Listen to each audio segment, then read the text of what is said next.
ఏమండోయ్ విన్నారా? అప్పుడప్పుడు ఇంట్లోని కర్రీస్ మిగిలిపోతుంటాయి కదా! అప్పుడు కర్రీని పారేయకుండా నేను చూపించిన ఈ రెసిపీస్ అయితే ఒకసారి ట్రై చేయండి. మీకు కూడా నచ్చుతుందని అనుకుంటున్నాను.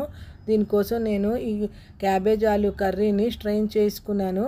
దాంట్లో వాటర్ అంతా పోయిన తర్వాత దాంట్లోని శనగపిండి కలుపుకొని పకోడీలాగా అయితే వేసుకున్నానండి. చాలా బాగుంటాయి టేస్ట్.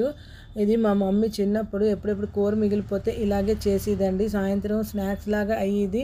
మేము కూడా చాలా హ్యాపీగా తినేవాళ్ళమి. మీరు కూడా ఒకసారి ట్రై అయితే చేయండి.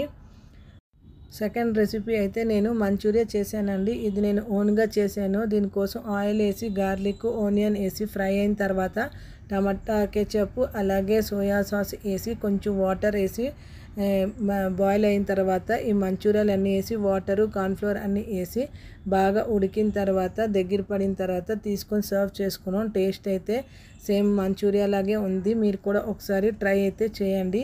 ట్రై చేసిన తర్వాత ఎలా వచ్చింది అన్నది కామెంట్ అయితే చేసి చెప్పండి. ఇలాంటివి మంచి మంచి రెసిపీస్ ఇంకా నేను చాలా నా ఛానల్లోని అప్లోడ్ చేస్తాను. దానికోసం నా ఛానల్ని లైక్ చేసి షేర్ చేసి సబ్స్క్రైబ్ అయితే చేసుకోండి. మాది పెద్ద ఫ్యామిలీ వల్ల ఇలాంటి రెసిపీస్ అన్నీ అప్పుడు మా అమ్మ చేయడం వల్ల ఇవాళ నాకు యూట్యూబ్కి అయితే ఇది చాలా హెల్ప్ అయిందండి. అందుకే నేను ఇవన్నీ మీతోని షేర్ చేస్తున్నాను. తర్వాత ఈ థర్డ్ రెసిపీ అయితే పకోడీ కూర అండి. ఇది చాలామంది చేసుకుంటారు బయట నుంచి పకోడీలు తెచ్చుకొని. అలా కాకుండా మనం ఇంట్లో చేసుకునే ఈ పకోడీలతోనే కూర చేసుకుంటే టేస్ట్ చాలా బాగుంటుంది. మీరు కూడా ఇది ఒకసారి ట్రై చేయండి.